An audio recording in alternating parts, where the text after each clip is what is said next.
Welcome back to our channel. It's another 3 questions and food. And what is it this week? What are you going to hit me with this week? You didn't even say hello to them. You said, welcome back. They know what we're doing. Oh, they're used to it now, aren't they? Okay. What if this is the first video that someone ever landed on of ours? I apologise. You're assuming that every subscriber is only subscribers watching our videos? Yeah. Hi new people. Thanks for joining us. I'm Paul. This is Nicole. And where do we live? Bristol. You're from Canada. I'm from Bristol, as you can tell. What if they never heard a Bristolian accent before? And they're just like, who is this pirate on my screen? I didn't realise I had to go through my life story every single time we do a video. This is going well. Right, so we're going to ask some questions. We would love if you answered them as well. Let's get into it.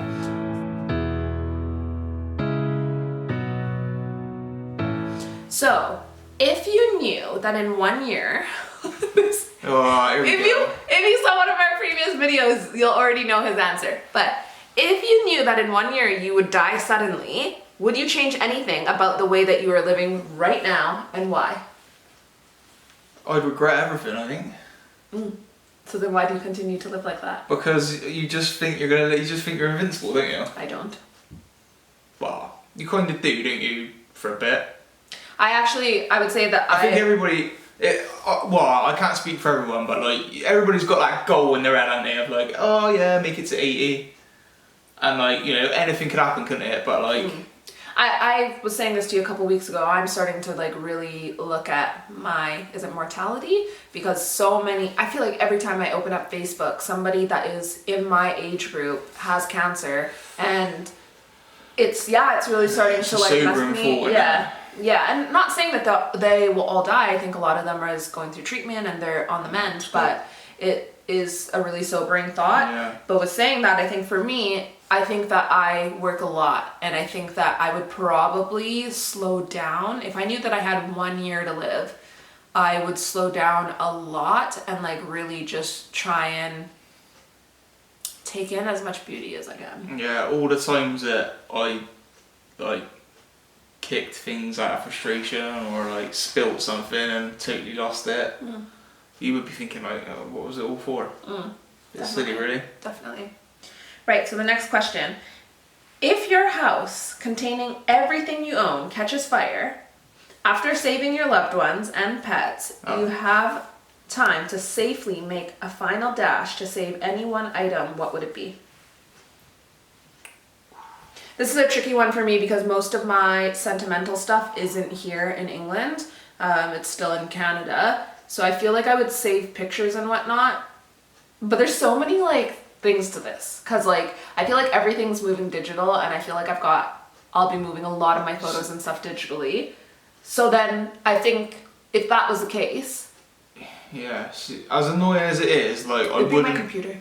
Would it? Yeah. Because like, for me, like, all of those things with like clouds and everything like that, as annoying as it is to be without a phone, because I've been through that experience recently, as frustrating as that is, I wouldn't grab my phone, I wouldn't get any of those things. I would ask you.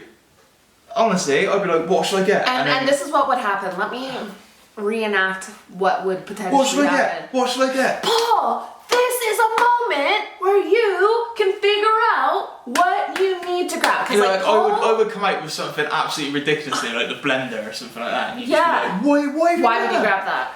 But like in a moment of crisis like that, I would need you to put your executive like thinking cap on what you need to grab. There's not a lot that I don't think can be this irreplaceable. Maybe I'll grab those ashes. My dog's ashes. Yeah, those creepy ashes. I think for me it would be my computer, because my computer is my livelihood, and so to rebuild, not that insurance wouldn't cover it. Yeah, that's what I mean. Like, it would still probably be my computer. Cause insurance could cover things, but they're not going to cover for the projected loss that you would have work-wise. Yeah. I think the insurance company will probably have a hard time believing how much clothes we've got. Although we've thrown a ton of them out. Well, not thrown them out. Let's just leave this here, that there was literally a closet shelf that has broken because somebody has so much clothes. maybe some of those ones can catch on the fire. Yeah. Okay, how do you see, next question obviously, how do you see our future together? Where do you see it headed? Remember that fire?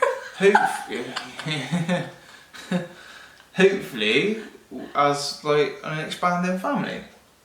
Yeah. And I think we're gonna do loads of good things, like more trips and like, because we started off, didn't we, like pre-pandemic, we're just getting into the groove of like regularly going away and like just starting to sort of like build on travel and exciting times, and then it just went. But I feel like we're gonna get back to that, but we're gonna have kids hopefully, and Not hopefully, we will have kids. yeah, alright. There's that positive thinking. Yeah. I think that, yeah, I see the future, all of that, but I think more so in the aspect of our relationship, I think the longer that we're together is the more that maybe we don't argue. Maybe not. But I just mean, I think anybody that may potentially be watching this that has not only moved countries, but is then also in like a different cultured marriage, there's so many things that can get lost in translation that can be like the most basic thing. I feel like we talk. Sorry, go on. Thank you.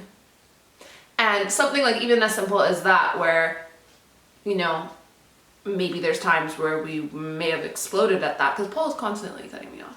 You go on and on and on and on. Do I? He does worse. Yeah, I just think that essentially the longer that we're together is the more that we're in sync with one another, and I think that maybe the quirks of me being Canadian, but look up third culture kid if you've never heard of it, but I think being a third culture kid, that you have a lot of quirks too, and I think the longer we're together you understand that, and equally I think the longer that we're together I understand Paul can be a little passive with some things, I would say, right? Like, you don't assert yourself into certain situations, right? I don't mean passive in a negative way, but I think that what I understand about you now is that there's certain areas I will push you in, and then there's certain areas that I've learned that to back off in.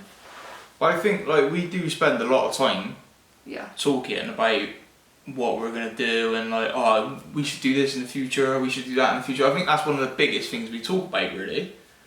That we spend a lot of time saying, oh, and then we'll do this, and then, oh, we should do this. But I feel like we say that, but we also do it.